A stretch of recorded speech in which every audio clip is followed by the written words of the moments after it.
What's going on, everybody? This is dkdynamite, and it might be a bit early, but we're going to be talking about Black Ops 6 Season 1 and what is known thus far. Definitely stay tuned. But before we jump into that, be sure to hit that subscribe button down below, drop a like, and as you guys are probably aware, there's plenty of brand new article coverage going up on detonated.com for those that want to stay up to date with all things Call of Duty, whereas we also got coverage every single hour on Detonated's Twitter. As a reminder, for the rest of the month of August, there is a big promotion happening over at Gamer Advantage. You could save 50% off any pair of Horizon glasses, which you can stack with my code Dynamite to save up to 60% off any order over on the site. Take advantage of that while that's still available if you guys want the best blue light protection that the industry could possibly offer. But I want to thank you all for the support on today's crazy live stream. We ended up getting some new marketing for The Truth Dies. Channels 5 and 6 did go ahead and turn on, featuring new teasers for a new in-game boss and even a brand new perk for Black Ops 6 Zombies. Funny enough, I actually didn't know that the Truth Lies website got taken down and was replaced with The Truth Dies. I thought both websites coexisted, but I stand corrected as of today. Now, the press also went ahead and confirmed as of a couple of hours ago that the leaked gameplay going around of Black Ops 6 multiplayer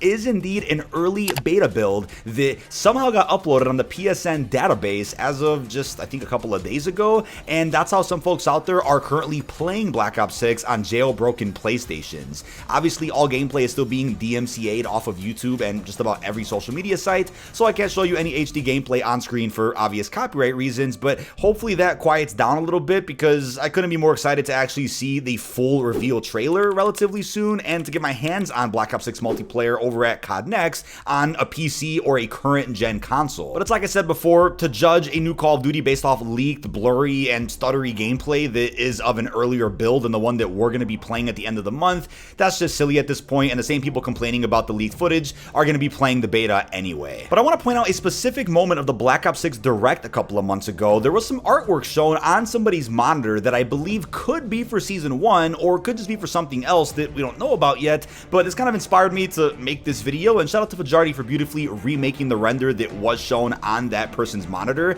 So you have Adler doing the sitting bull position. Now, I am aware on the Steelbook case for Black Ops 6, you can also find Adler doing the sitting bull, the iconic Black Ops pose, but the whole yellow theme going on with the version on that person's monitor could be the artwork for Season 1. Now, could be a little too soon for that to be in development. I mean, maybe it's just right on time and they're working on it right now, but I think that artwork could end up being revealed at some point in the coming weeks, maybe even during COD Next. But either way, regardless if that is the Season 1 artwork or not, we do know that the release date of the first season is probably going to be an exact month-ish after the launch of Black Ops 6 on October 25th. That will leave us with November 20th or around the 27th. I think one of those two Wednesdays is going to be the content drop for the first season of content, which would mean that Season 1 Reloaded is probably going to be just before the holidays, which will actually leave players with lots of content to go ahead and grind while devs are on holiday break, and that probably means that when devs come back from the break at some point in January, we could still have a little bit of content left to release before Season 2 at either the end of January or very early in February. But also don't forget, the Vault Edition of Black Ops 6 also confirms a Blackcell offering, so if you buy that edition of the game for about $100, you'll get the Blackcell Battle Pass right when Season 1 does officially begin. So we got confirmation Blackcell is coming back, may have more of a black and orange theme versus a black and gold theme as we've seen for MW2 and 3, hoping for a good spin and twist on how Blackcell works. Maybe we even get different types of content and even more content with Blackcell if somebody out there does decide to either buy the Vault Edition to get the first one or decides to spend $30 on all future Blackcell offerings. But you guys know it's Treyarch. Without a doubt, throughout the live seasons, they're going to go ahead and innovate on a bunch of systems and content offerings that we've been seeing over recent years. Whether it's from a game like Cold War or Vanguard or Modern Warfare, they're probably going to enhance how the live seasons do work and really build upon what works so well about battle passes, roadmaps, big content drops. You know they're going to bring the heat with Black Ops 6. But let's start off with melee weapons. Now, during the recent episode of the COD Pod, it's unclear when a second episode is going to come out, but in that first episode, Stephanie from Activision does confirm that because we have a dedicated melee slot in Black Ops 6, they're going to be dropping a bunch of different melee weapons throughout the live seasons. Now, funny enough, in a game like Cold War, for example, there were actually a decent amount of melee weapons that did get added over 6 seasons, and we even got one added during year 2. I think Black Ops 3 may have added in the most amount of melees of any Call of Duty. Black Ops 4 didn't have all that many, but I do think because we have a dedicated melee slot now, we're probably going to see at least 1 or 2 melee weapons nearly every season, or hopefully that frequently. But something I'm also really looking forward to is the return of cinematic cutscenes, a real and rich post-launch story. We're talking not just intros to a new season, but possibly even outros. Even if the intro cutscenes are the only campaign-looking cinematics, I'm fine with that if the intros have to be rendered in-game, similar to all the ones that we got during Cold War. I mean, I absolutely loved the fact that the way Black Ops Cold War handled its post-launch was really connecting every piece of content from multiplayer and Warzone, and really emphasizing that with every cinematic, with a new villainous operator being the focus of that season. Now, when I was over at Treyarch a couple of months ago, I did mention during the live Q&A that I think they did a great job with the post-launch story of Cold War, in which Miles Leslie really came to appreciate that comment, as I was told, since he actually had a big part to play with the Cold War post-launch story. So I couldn't be more excited to see what they end up doing with Black Ops 6, as it does pick up where the campaign does leave off. And the thing is, I'm also curious if we'll end up hearing more about the villainous operators from Cold War's post-launch. There were quite a few individuals that got introduced over the course of a couple of seasons that kind of just vanished off screen. Maybe they were killed off screen during the battle in Verdansk, and then Stitch was just the last man standing, but we'll love to see the whereabouts of some of those characters that hopefully could return in some way, shape, or form during Black Ops 6. But amongst one of the more important updates with Black Ops 6 Season 1 is going to be the Warzone integration. So first off, omnidirectional movement that we're going to have in campaign, multiplayer, and zombies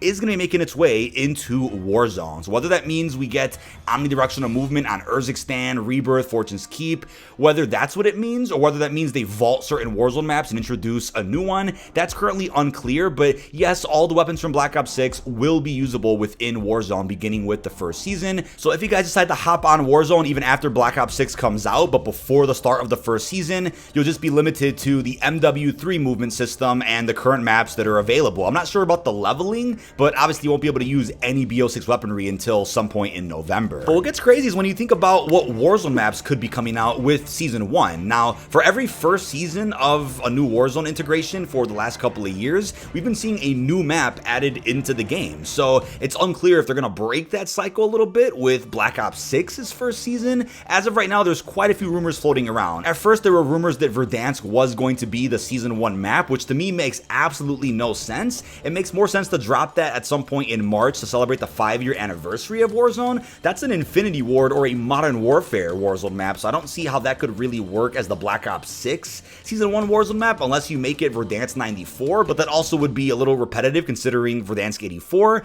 A new rumor did come out as of recently that apparently Avalon, the big new Battle Royale map that Treyarch's been working on with Raven, and we talked a little bit about that in my previous video going over some reimagined MP maps that are going to make their way onto that space. Apparently, that map's being saved for the integration of Black Ops 2025. So is there a new big map for Black Ops 6? There could be later on in the year. Maybe it's just Verdansk in March, but there certainly isn't going to be one in Season 1 according to recent rumors. But the last rumor that came out about Warzone and Black Ops 6 is that a resurgence map called Area 99 is reportedly being worked on. That could be a map that does come out at some point with the first season of content. I'd be shocked if we don't get a new Warzone map at all with the first season, but if we don't, that just means that there's more time to actually cook those maps and drop them when they're actually available. Now, when it comes to multiplayer content, I think it's great that we can build upon what MW3 has done so well with the live service support that Sledgehammer's offered. We can build on what Cold War also did, so that'll be adding in new kill streaks, perks, field upgrades where possible, any type of new equipment to really spice up the multiplayer every so often. That's exciting, on top of what could be not just a bunch of new original maps that release throughout the live seasons, but there's a bunch of reimagined spaces that already exist within Avalon, the big space that we're going to be seeing in campaign, and we're going to be seeing parts of Avalon in multiplayer already. But upon people actually going out of the map in the early build, they can notice that, yeah, Avalon is a big Battle Royale space with plenty of remastered maps, very similar to Blackout. So it'll be Treyarch's second Battle Royale map next to Blackout. They haven't made another one since BO4. So maps that were found in Avalon include Firing Range, WMD, Hacienda, Fringe, Dig, Detour, Hazard, and even some spaces like Outskirts and Bonsai from World at War. So we're looking at what could be a bunch of reimagined maps from several different Black Ops games that could pop up at any time for 6v6 throughout Season 1 or even seasons after that. We'll love to all see some more support for Gunfight or even a mode like Fireteam. I mean, Gunfight's probably a given considering that we already have strike maps releasing at launch. We'll probably see see more of those throughout some of the live service support.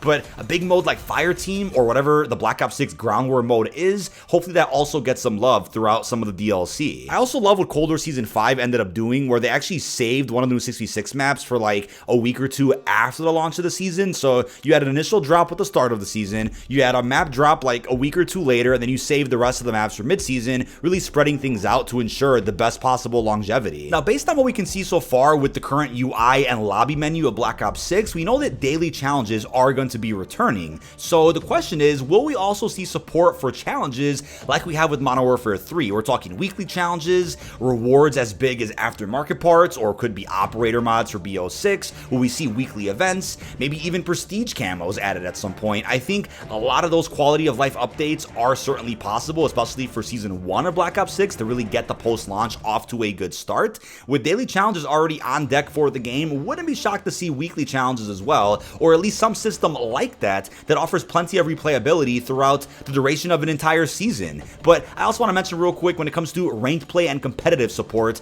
a new Call of Duty never ends up releasing with a ranked play. We haven't really seen that in many years now, but I do think it's certainly possible with Season 1 or Season 1 Reloaded, we end up getting at least big map battle royale ranked play. There was a mistake made recently where Raven put out the playlist refresh in which they mentioned big map ranked play. It was clearly a mistake because the mode isn't out yet, but they've constantly been telling us on creator calls that big map battle royale is on its way for this year, 2024, so that should make its way into the game either for Urzikstan or some other map, whatever other BR map is available this year, whereas multiplayer ranked play will probably be added after Season 1, but hey, maybe it'll be ready for the first season, and before devs go on holiday break, we'll just have to wait and see. But last and certainly not least, we have zombies. Now, considering the game's releasing with 2 round-based maps, I doubt we'll get a new one with the first season of support, but wouldn't be shocked to see new gobblegums, new abilities, or even LTMs that could even be Christmas themed before devs go on holiday break. I think we could be seeing a bigger version of Jingle Hells in Black Ops 6 Zombies this year compared to what we got in Cold War several years ago.